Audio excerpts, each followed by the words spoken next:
Hey guys, Sarah here with Sam from the Jungle Giants. Welcome. Hello. Now, most of your band members all went to the same high school, yeah? Yeah, we all did, yeah. And how did you guys figure out that you wanted to make music together? Well, actually, we were at I'll just say this, we were at 4122 Mansfield State High, represent. Shout out. We were all in the same music classes. I was a grade above. Mm-hmm. You're like the cool older dude. I was like the cool guy, I was like, come with me kids. So I met Andrew, our bass player. He didn't play bass at the time, but I met him at a party and he was just like singing songs. And then I remember there was just like a couple of people sitting around and I was listening to the songs and they were really cool. And then so when it came time to get the band going, I just was like, can you play bass? He was like, nope. I was like, can you learn? do you want it? And then I met Sierra because she was like this really like reclusive, she came to school late. I think she started in like grade 10 or 11. Mm-hmm. And then she didn't like make an effort to make any friends, or maybe she was too shy. She would just go into one of the rooms in the music block and then just play guitar all the time.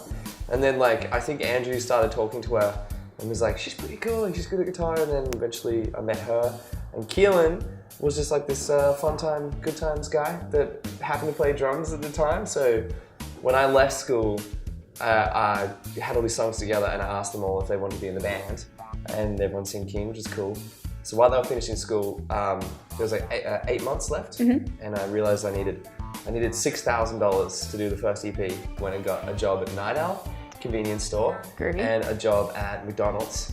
And then I worked like 60, 70 hours a week. Wow. I was getting paid crap, but I just like got it all. And I was like doing these weird little things like during work. I would just be writing down how much I'm getting paid this hour, how much I make this week.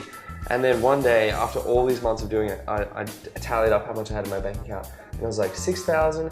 And I was like, holy We crap, made it! I did it. And then so I quit that day, and then we went into the EP. Amazing. Look where you are now. Yeah, at a boardroom. Doing business. Doing business. Since the beginning, how has your songwriting process changed? From the very start, this is really funny. It was all acoustic, and then slowly things would start coming on when we started recording. Like, hey, why don't we try electric guitar? And that was like the very start. And then after a couple of years, I started learning production programs like Cubase and Logic and things like that. A little bit of Pro Tools, but I suck at that. And so it kind of transformed into just from the guitar into the phone, singing, recording. Then I was essentially doing that, but in a program, so I could listen back, put things on it, which was really fun. And that was like the first record, so then I had my own like demos. This record, I just tried something completely different again, and that was just trying to do like a 9-to-5 thing. And like it changed my life forever. I went on this dumb writing trip to Paris. I spent all my money, and then I got there and I like spent 4 days trying to write anything, and I couldn't because I was like, I don't feel like writing. Yeah. I was like, but I'm all the way in Paris and I feel like I have to. And I don't speak any French, and I forgot to get like an English to French dictionary, so like I had a very hard time. But so what I did, I just like, I kind of just went, okay, you know what, screw writing songs here. I know I came here for that, but I'm just gonna like do other things. And then so like hired a bike and like rode around Get Paris, some inspiration. Went to some bars or whatever. And I just kind of was like, I'm just gonna read a book maybe. And then in the Airbnb I was staying at, there was like heaps of books. I just started reading. And after a couple of books, I finally landed on this one book, which was called A Call to Arms by Ernest Hemingway. Mm-hmm. Really cool book.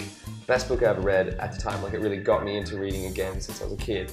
And yeah, there was just something about the book that I found really inspiring, and I was thinking of it less like a book, but more of like a really cool way that he's put all the things together to make you know, he's teasing you here, and then it was a really good arrangement, and I'd never really like, that hadn't impressed upon me before with a book.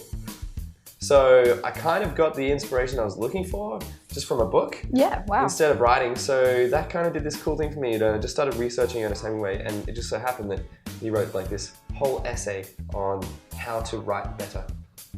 That's handy. Yeah, and like how to deal with this stuff. And like if you're not having a good time, well, try this. And then so he wrote this essay, and it was all about, instead of looking at writing music as this romantic, God-given, musy thing that just happens, then you just, you know, it's something apart from you, you know. It's saying, shut up to that idea. And it's saying, you have to work, You have to be working, and it's you just creating opportunities for yourself. Quiet Ferocity, what should fans be expecting from this? Fans can expect like just the coolest, the best production we've ever done. I just reckon it's way more. It's just a realized whole record. I'm really happy with the production, and I guess just bangers. It's just Banger after banger. No, like I feel for this one, we all really like the songs. We like what we did with the songs, and we love the production. And the record has a certain flow that we didn't expect, but it came together. So I just think it was like so something clicked with the record, so people can expect a nice record, hopefully. How would you describe your perfect live show? An endless rider with ping pong tables backstage. All of our best friends ever.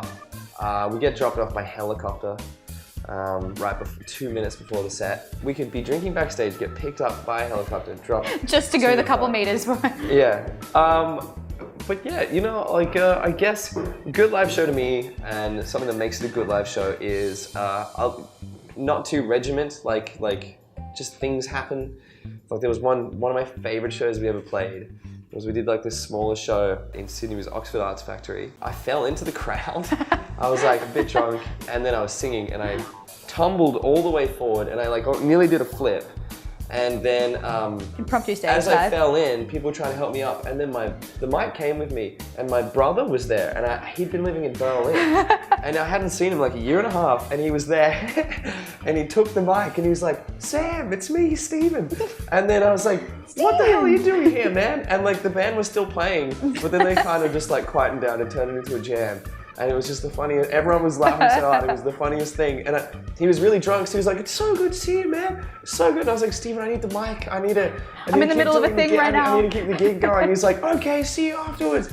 It was so funny. What is your dream rider? If you could have anything in the world.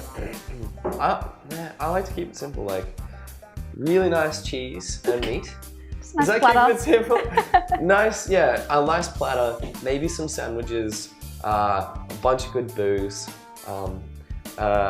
something for everyone. Espresso martinis, pre-made, would be nice. Just like the ones in jars, the really hipster ones, or like just ready to go in a shaker. Shaker, and I'd like to have. Actually, yeah, I'd love to have like a butler, like a sexy butler, just making. Just keeping it simple. Drinks, and then ping pong.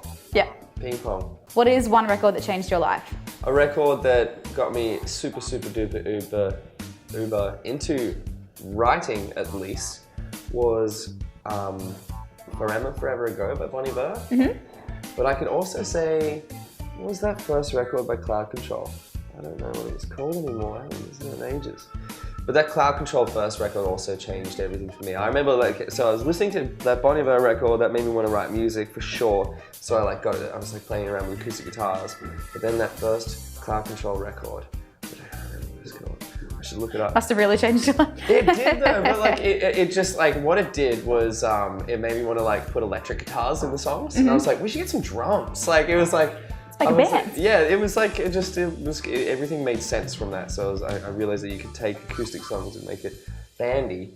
What is one thing your mom doesn't know about you? My mom? Yeah. Oh, there's a million things.